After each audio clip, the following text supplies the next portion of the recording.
la prise en charge des malades, c'est le travail du CHU. La réanimation est extrêmement performante, mais toutes les situations ne peuvent pas être rattrapées. Et voilà, c'est malheureux. Et il faut qu'on se prépare aussi à faire face à ça dans les temps qui viennent de façon sans doute plus importante. C'est ainsi, c'est la vie, mais c'est notre métier. Un plus gros confinement des populations, ça vous aiderait actuellement Le confinement manifestement aide parce que on peut constater actuellement que l'évolution des arrivées chez nous est progressive. Elle est encore progressive. Alors il y a des régions en France où c'est beaucoup plus rapide, c'est déjà beaucoup plus rapide, c'est arrivé en fait, et ça peut même être brutal. Donc nous, tout notre travail, c'est de nous préparer à être capable d'assumer un flux plus important de patients tous les jours. Donc nous préparons au CHU tous les jours des services, des unités de réanimation, des services d'hospitalisation supplémentaires. On a libéré entièrement l'hôpital Calmette. C'est une prouesse. En 2 jours, le personnel du CHU a libéré l'hôpital Calmette. Et cet hôpital qui permet de faire 120 lits à peu près pour des chambres individuelles, etc., est entièrement dédié au dispositif Covid. On a aussi libéré plus de la moitié des réanimations. On a un très gros bâtiment de réanimation au CHU.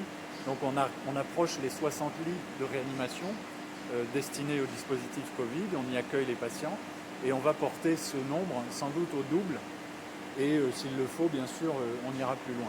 On travaille avec les hôpitaux aussi alentours, tous les hôpitaux de la région, la métropole de Lille, le département du Nord et la région Hauts-de-France, qui sont impliqués dans le dispositif. Tourcoing avec nous depuis le début, il y a un service de maladies infectieuses, mais aussi maintenant Roubaix, Armentières et bien d'autres.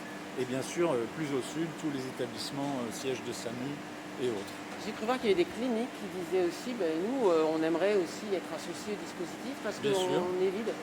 Bien sûr, et d'ailleurs on a aussi mobilisé les hôpitaux du GHICL qui sont déjà dans le dispositif, qui déjà participent à la prise en charge des patients. Et pour les établissements privés, ce qu'on va faire, c'est qu'on va leur demander de nous aider à prendre en charge les patients non Covid, les patients des besoins plus habituels, si vous voulez, notamment en réanimation, puisque nous, on a besoin de libérer de la place en réanimation. Donc on est en train de discuter avec eux des modalités pour pouvoir leur confier des patients qui permettent de libérer de la place au CHU pour recevoir des patients Covid.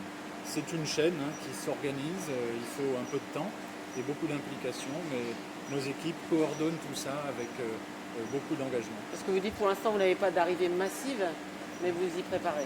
Absolument, on n'a pas à ce jour d'arrivée massive sur les services du CHU de Lille. Quand on dit que c'est pas massif, on a quand même déjà des dizaines et des dizaines de patients et de lits dédiés. Mais on se prépare à cette vague puisqu'on a vu à Strasbourg, à Mestionville, à Colmar, à Mulhouse, une vague importante arriver. Nous, ce qu'on espère, c'est que le confinement aura permis de lisser, d'aplatir en fait ce pic et de nous permettre comme ça de prendre en charge, puis libérer des places et prendre en charge les patients suivants.